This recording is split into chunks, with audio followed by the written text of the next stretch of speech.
Hello, everyone, and welcome back to the Next English Podcast, your friendly place to improve English through real conversations. I'm Lily, and I'm so happy you're here with us today. And I'm Daniel, and today we're going to explore a very common question these days: working online versus working at the office, and what makes each option unique for different people. Yes, it's a topic that affects so many of us, especially after the last few years when working from home became much more common. Exactly. And the office is still important for many because it offers structure, social interaction, and professional resources that people often miss when working remotely. So, in this episode, we're going to look at both perspectives: the freedom and comfort of online work and the routine and energy of office work, and share real life experiences. And as always, don't worry if you don't understand every single word. Just relax, listen for the ideas, and notice how English is used naturally in conversation. Yes, let the rhythm, expressions, and feelings come to you, and maybe you'll notice situations you've experienced yourself in your own work life. So, Daniel, let's start with a personal question. If you had the choice today, would you prefer to work online or at an office? Hmm, that's a tough one, but I think I'd choose working online most days. I enjoy having control over my own schedule and being able to manage my workspace the way I like. Oh, that makes sense. So for you, flexibility and comfort outweigh the structure of the office. Yes, definitely. Being able to start my day without rushing to commute and adjusting my work hours if needed is very appealing. I agree. And I think that's why many people love online work, the freedom to create your own schedule and organize your day as you see fit. And honestly, not having to commute saves a lot of time and energy. Imagine spending 1 or 2 hours less in traffic every day. Absolutely. Commuting can be exhausting and stressful, and it often sets the mood for the entire day before work even starts. Another benefit I find is comfort. At home, you can choose your own environment: lighting, music, temperature, even the chair you sit in. Yes, and you can wear whatever you want without worrying about dress codes or office expectations. And that little comfort makes a big difference in mood and productivity. Feeling relaxed can help you focus better. But at the same time, some people miss the separation between home and work. Working online can blur those boundaries if you're not careful. Oh, yes, I know that feeling. Sometimes the day feels endless when your work is always nearby. Exactly. And that can create stress even though you're physically at home and comfortable. Another thing is social interaction. Some people really enjoy talking to colleagues, having coffee breaks, and casual conversations in the office. That's true. Being around coworkers can be energizing, and those spontaneous chats often help with problem solving or learning new things. Yes, and sometimes those small moments, like sharing a joke or asking a quick question, make the workday more enjoyable. I completely agree. Video calls are not quite the same as in-person conversations, and they often feel less natural. And in an office, you also get feedback immediately, whereas online work may require waiting for messages or emails. Yes, that's a challenge of remote work. Communication can be slower and sometimes less clear without in-person cues. Another positive of online work is independence.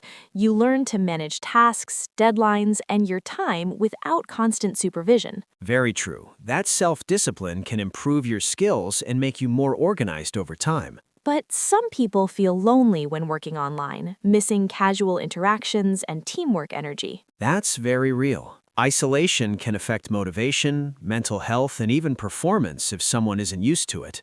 You know, Daniel, another thing I noticed is focus. Working from home allows people to create their ideal environment, but it can also be distracting. Sometimes the doorbell rings, sometimes a pet demands attention, and suddenly your workflow is interrupted. Absolutely, Lily. And in an office, distractions are usually related to work itself, like someone asking a question or a meeting starting. That actually keeps people alert and on track. And then there's energy levels. At home, it's peaceful, but sometimes too quiet. It can feel a little lonely or even make you sleepy. Yes, while offices provide natural energy from colleagues, that background buzz helps some people stay motivated and feel part of a team rhythm. Another subtle difference is learning. Offices are great for informal learning. Watching someone handle a tough client call or seeing how a manager solves a problem can teach a lot. Online work requires you to actively seek knowledge, reading guides, attending webinars, or asking questions over chat. It builds independence, but can feel slower. Comfort is also important. At home, you can set the lighting, temperature, and even choose your music, which can improve focus and mood. True, but too much comfort can sometimes make people procrastinate or feel too relaxed. The office keeps people in work mode. And let's not forget accountability. Being physically present in the office often increases responsibility, whereas online work relies heavily on self-discipline. Some people thrive with that freedom, while others may struggle without the structure that an office naturally provides. Social connection plays a big role too. Offices allow casual chats, shared lunches, or spontaneous meetings, which help people feel part of a community. Online workers have to make extra effort to connect through video calls or chats, and sometimes it doesn't feel the same. And boundaries are tricky.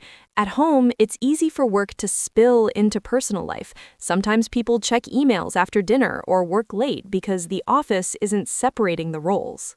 In the office, work hours are usually clear, and leaving the building helps people mentally transition from work mode to home mode. Motivation can differ depending on the environment.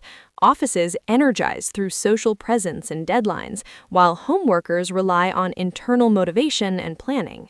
Yes, and some people need colleagues around to feel productive, while others do their best work alone. Another point is creativity.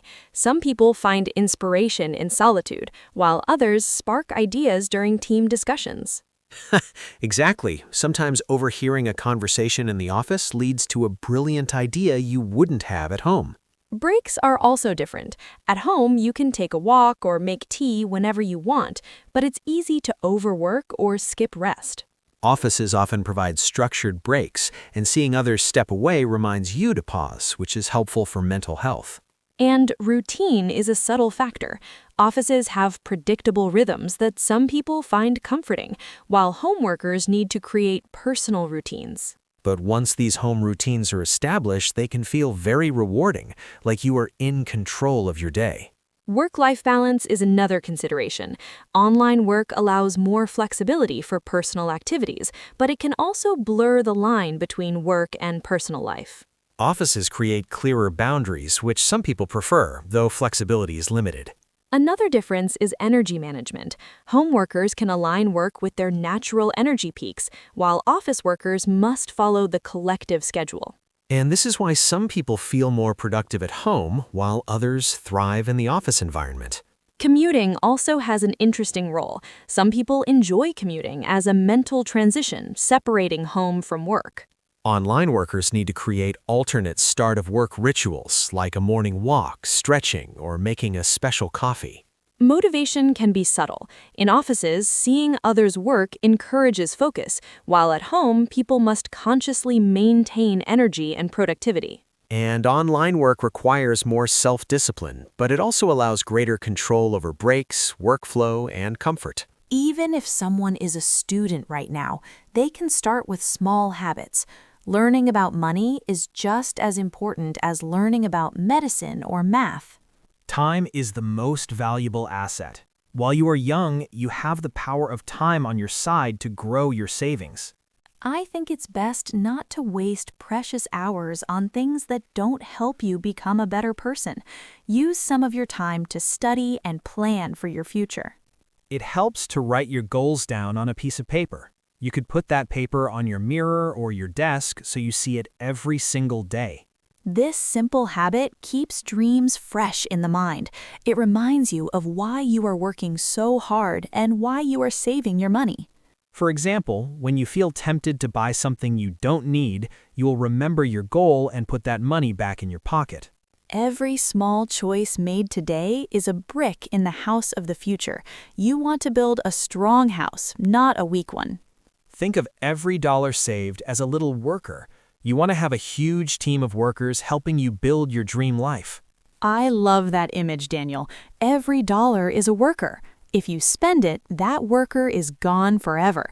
If you save it, that worker stays and brings more friends. It is also very important to be a kind and generous person. Even if someone doesn't have a lot of money yet, they can still help others in small ways. Being generous helps you have a healthy relationship with money. It teaches you that money is a tool to make the world better, not just for you.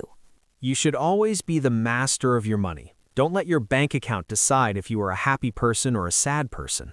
If someone feels very stressed about their finances, it usually means they need a better plan. A good plan brings a sense of control and peace. We can start this journey right now. Tonight, sitting down and looking at the numbers is a great first step. Don't be afraid to see the truth. Even if you have $0 today, that is okay. The most important part is that you are starting to pay attention and learn. We are here to support people in this process. Better Talk English is not just about words, it is about giving you the power to change your life. Learning English and learning about money are very similar. Both skills take time, daily practice, and a lot of patience. If you study English for 15 minutes every day, you will eventually become a great speaker. Savings work the exact same way. The results won't happen overnight, but one day you will look back and be so proud of how far you have come. I truly believe that every person listening to this has the potential to reach their goals. Dreams are not too big.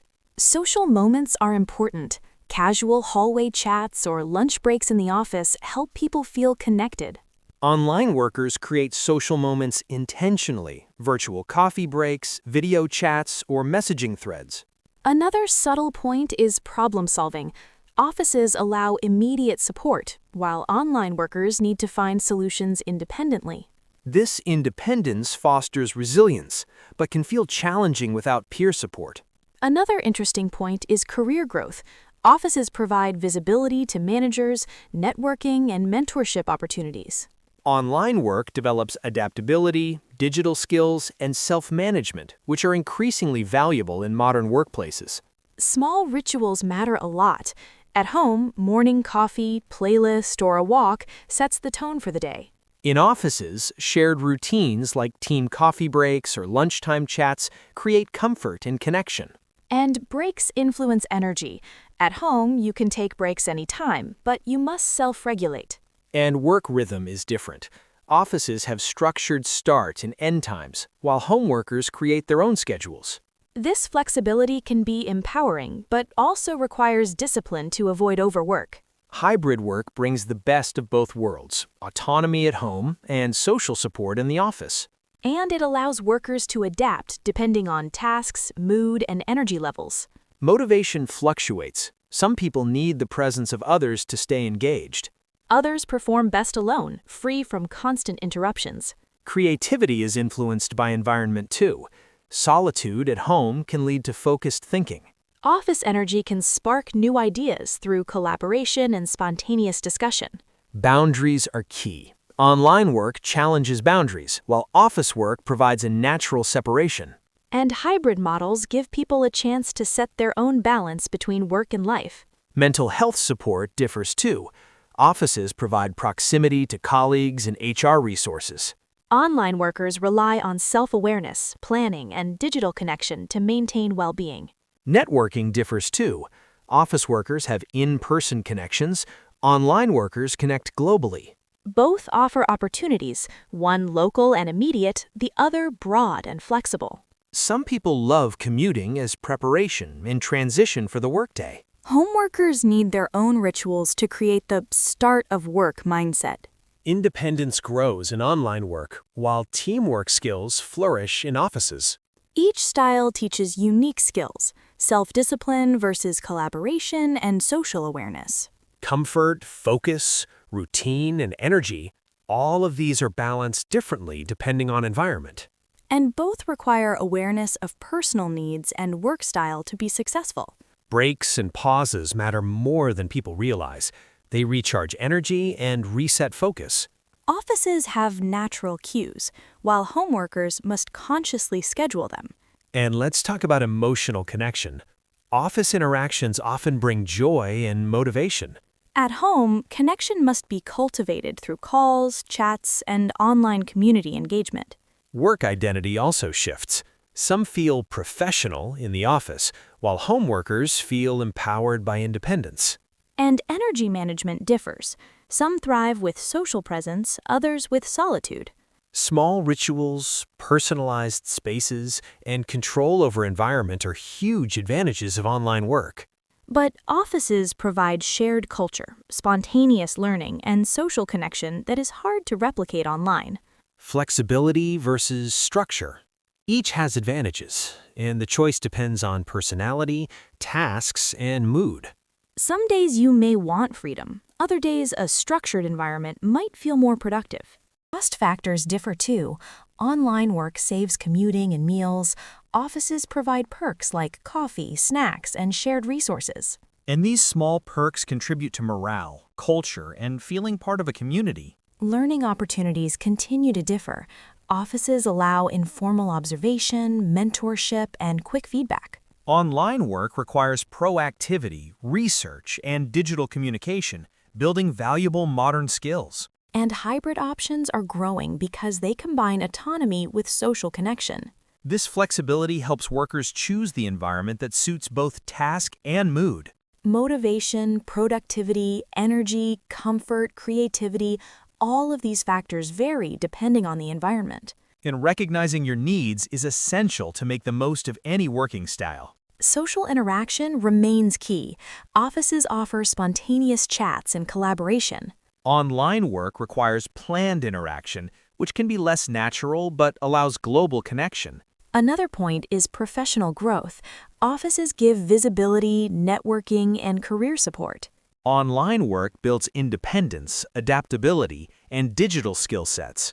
Mental health and well-being also depend on environment. Offices provide natural human contact. Online work requires intentional strategies to stay connected and manage stress. Comfort and routine create subtle emotional benefits. Home workers can personalize their workspace. Office workers benefit from shared rituals, visible teamwork, and clear boundaries. And creativity continues to be influenced by context.